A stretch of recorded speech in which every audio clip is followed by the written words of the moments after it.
Hello everybody, welcome to Soul Stained Ink. My name is Alayna, and today will be my first ever solo video on the channel without my mom. However, we are going over to the two first audiobooks of this year that I've read personally. So the first one is called The Lost Library. It is following a young boy about my age, 11 or 12, who he finds out about an old library that got burnt down, and he is going into junior high, which his town doesn't have the junior high and elementary connected like most schools, so he has to drive an hour, about 30 minutes to an hour, to get to his other school, so he won't have a lot of time at his house anymore when he goes into junior high. So he has to find out the answer to the mystery of the burnt down building before he goes to junior high. So we follow all of these different characters, three of which are ghosts. One of the three ghosts is not actually a ghost. She just thinks she is a ghost because she can see the ghosts of the people who died in the building when the library burnt down several years ago. And it's very fascinating, very fun. The main character, like I said, young boy, about to go into junior high, but he finds out that his father is the main suspect of burning down the building. So he is the person the police are thinking had burned down the building, because it was burnt down, not just a strange occurrence, it was burnt down. And so he basically tries to figure it out, and then he finds out that one of the most popular authors in all of his life, basically, who moved to New York City and LA also, H.G. Higgins, used to live in their town. So he tries to track down H.G. Higgins and figure out if he's the one who burnt it down on accident. And basically he's just trying to figure it out. And then later on, spoilers, he figures out that his dad is a famous author. So he basically has to find out that his dad is the one who burnt it down. Sadly, very sadly. However, since he's going to junior high, he won't have time to tell the police or anything, so he also tries to figure that out. And then another character, my personal favorite character, is a orange cat who the mice, because there are also main side character mice basically, who call him the six-toed grouch, because on each of his paws he has 6 toes instead of just the 5 or 4 that is normal for a cat. And he's a beautiful orange tabby who basically he found the burnt down building that his sister burnt down in and was killed in. So he stays with the people who, the ghost of the people who died in that building. And it's very fascinating to see how the orange cat is the one who created a new free take one leave one library on the side of their town. It's very fascinating, like I said. Just can't stop saying it. It's probably the best out of these two books I'm going over. Amazing book. Pretty well written. I would give it about 4 out of 5 stars. But anyways, so the orange tabby is also a main character, so he basically helps the young boy figure out that his father was the one who burnt it down, but it was completely on accident. He didn't mean to do it.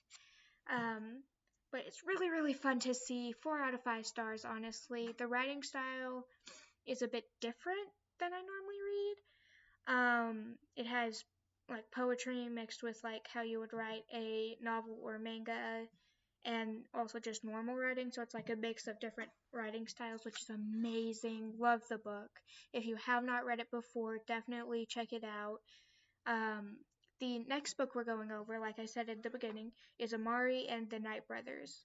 It goes over a girl who, her older brother, he is about to go to college, and she finds out that her brother went missing, and it's been about 3 or 4 months, I believe they say.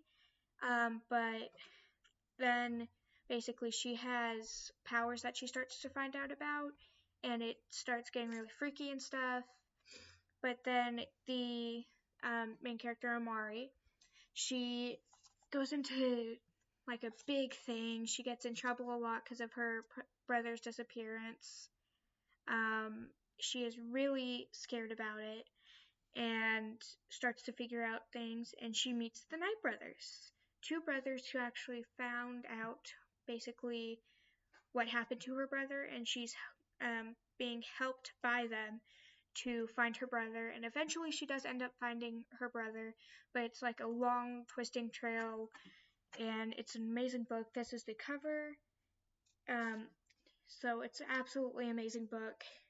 If you haven't checked it out before, I definitely recommend it. It is the most amazing, wonderfully written book other than The Lost Library. Honestly, out of 5 stars, I think I would only rate it about 3.5, even though it's an amazing book. It's just the writing is kind of like The Lost Library. It's a little bit better than how you would see, like if you compared the two, the writing is definitely better in this book, but there are a lot of places where you think, oh, this is about to happen, and then it doesn't happen.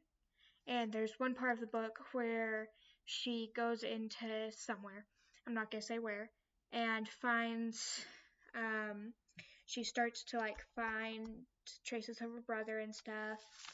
But then you start to think, oh, she's about to find her brother, she's about to figure out where he went, blah blah blah. But then it just cuts off to the next chapter, and you don't actually get to figure out what happened. So it's really, really a good book, but it's really written weirdly, and even though it's a really good book, I definitely say that you should only get this if you like different types of writing styles and different ways of basically writing a book. Other than that, it's a pretty good book. It's just, it's written different. So that is all for today. I will probably end up going over the next couple of books in Amari and the Night Brothers series because there are different books as well. I will probably end up coming back in the next couple of weeks with a new book review of my own. So happy. So that's all I got for you today. Thank you for joining me and listening to me ramble and yap on. Thank you very much for joining me. Stay safe out there, guys. Also, before I forget, before I end the video completely, the audiobook place that I was using for showing you all the books, it's called Cloud Library. You basically borrow books from your library in your town or a town close to you and set up like an account and stuff, and then you can just access all of these books that they have at their library, at your library. But they put it online and you borrow the books. So it's really fascinating how they put the app together. But anyways, that's all I have for you today. Thank you very, very much for joining me.